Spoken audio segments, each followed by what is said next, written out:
As soon as he gets free, he says, by the way, have you ever been to the Pentagon? Well, at that time, I'd never been to the Pentagon.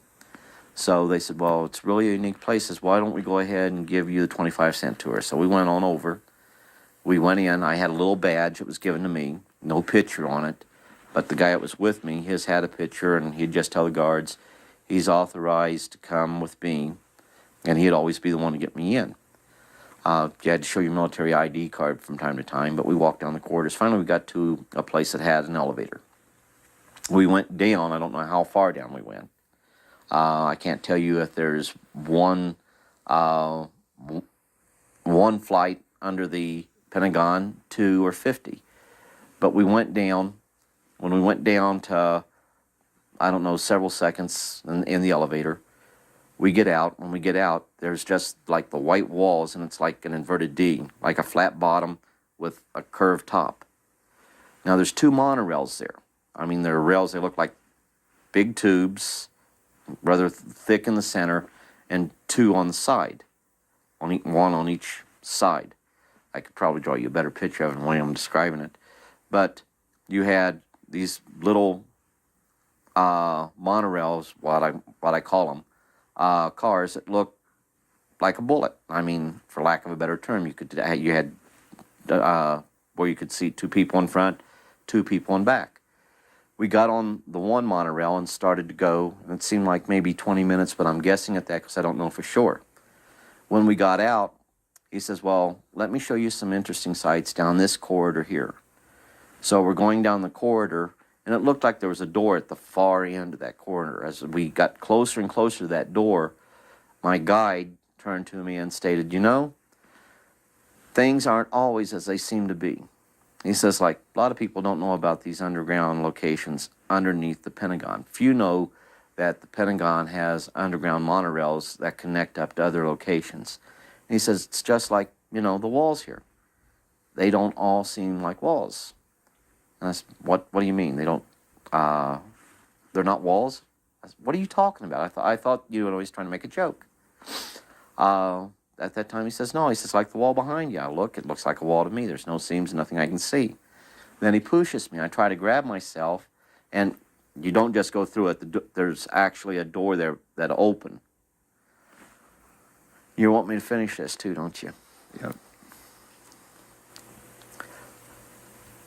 Well, when you go through the door, there's like a field table there.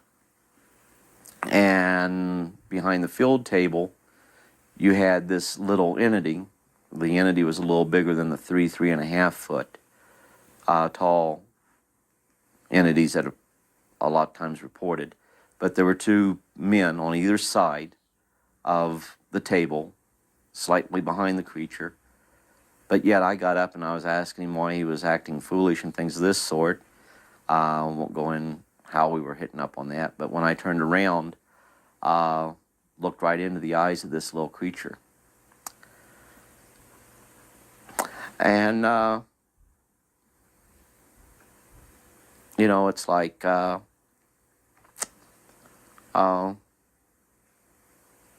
you're seeing it, but everything's being pulled from your mind. Pains you felt, you feel that, and it's like a buzzsaw going off on your head.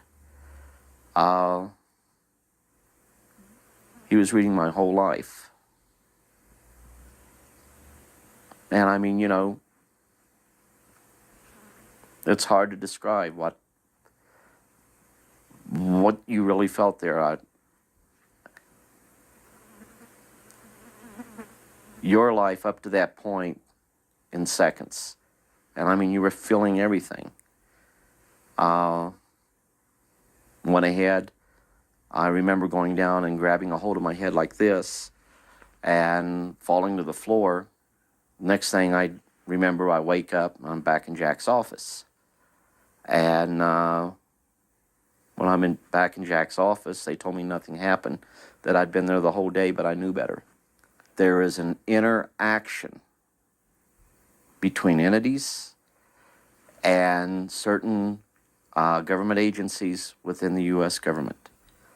I will not go so far to state that they are giving us technologies to kill ourselves. They are not along that line. Their purposes of being here are for scientific purposes and for humanitarian purposes. Abductions, those abductions which I believe to be real, have nothing to do with the scary scenario abductions that people hit up with. There's a reason for it. We have been very foolish in how we have done certain things, and we have harmed ourselves. We now realize that we have harmed ourselves, and we are trying to take corrective action. And that right there is the one thing that they're checking on. There's been the biosphere that's been damaged. They're not coming here to repair that. They are coming here to see how we handle it. But a government can't be the one that shoulders all the responsibility and shoulders all the knowledge and all the understanding. The whole situation is that we have to work in unison as a people, a united people. Let's go ahead and start preparing ourselves to where we ultimately will take that giant step to where we're going to be visiting other planets out there in other solar systems. And we have to, once again, I'll use the word, grow spiritually as a group of people. The people representing mankind